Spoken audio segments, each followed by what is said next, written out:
आज हम डिस्कस करेंगे यूरेथ्रल मेटस और फोसा नेगुलेरिस के जो स्ट्रक्चर होते हैं उसके लिए सर्जरी जिसको हम बोलते हैं मेटोप्लास्टी। मेटोप्लास्टी के बारे में डिस्कस करेंगे। तो सबसे पहले जो टेक्निक है वो है ब्लैंडिस टेक्निक। ब्लैंडिस टेक्निक में करते क्या है कि एक वेंट्रल में वेंट्रल साइड एक मिड लाइन लॉन्गिट्यूडनल फ्लैप बनाते हैं। तो ये लॉन्गिट्यूडनल फ्लैप बना लिया हमने मिड लाइन में, और फिर जो स्ट्रक्चर रहता है उसको मिड लाइन से हम एक्सटेंड करते हैं यूरेथ्रोटमी करके, नॉर्मल यूरेथ्रल लीमन तक एक्सटेंड करते हैं। फिर इस जो मिडलाइन लॉन्गिट्यूडनल फ्लैप है उसको एडवांस करके डिफेक्ट में सूचर लगा के क्लोज कर देते हैं। तो ये बेसिकली किस कॉन्सेप्ट पे बेस्ड है? Simple advancement. सिंपली इसमें एडवांस करके क्लोजर करते हैं। और ये जो है स्मॉल जो मेटोप्लास्टी स्मॉल डिफेक्ट है उसके लिए यूज किया जाता है। नाउ द सेकेंड टेक्निक जो है वो है ब्रैनन्स टेक्निक। ब्रैनन्स टेक्निक में भी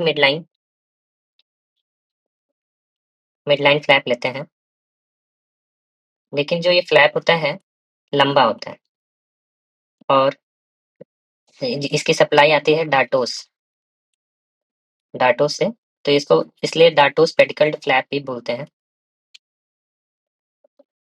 ये अगर डिफेक्ट फोसा नेविकुलरिस में बड़ा डिफेक्ट है तो इसके लिए यूज किया जाता है।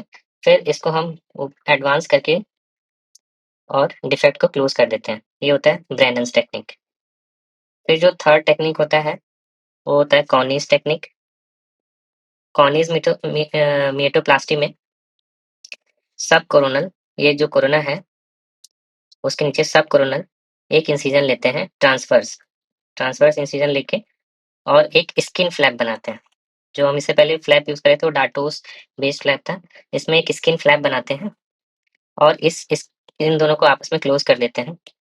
क्लोज करने के बाद जो ये फ्लैप है ट्रांसवर्स फ्लैप को हम लोग ऊपर की तरफ डिफेक्ट से क्लोज कर देते हैं।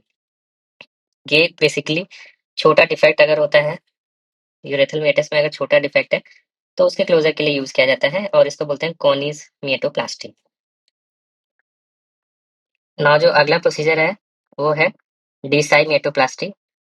डीसाई मेटोप्लास्टी में हम लोग बैलेंस टेक्निक की तरह ही एक मिड लाइन फ्लैप लेते हैं। मिड लाइन फ्लैप जो कि बैलेंस टेक्निक की तरह ही होता है और डाटोस पे बेस्ड रहता है।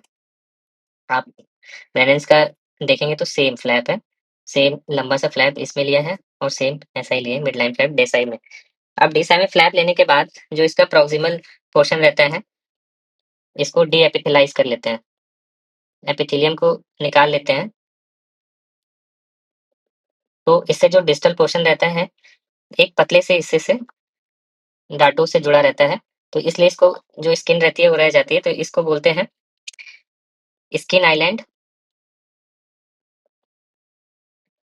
डाटोस pedicle. Skin island dartos pedicle. अब हमने क्या किया, इस स्किन आइलैंड डाटोस पेडिकल को अप्रॉक्स कर दिया और जो पीछे का पोर्शन है इसके ऊपर ये ग्लैंस को क्लोज कर दिया। तो इससे होता क्या है, जो हमने ये फ्लैप लिया है ये बरी हो जाता है।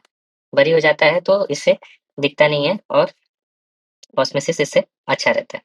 तो ये 4 प्रोसीजर हैं मेटोप्लास्टी के।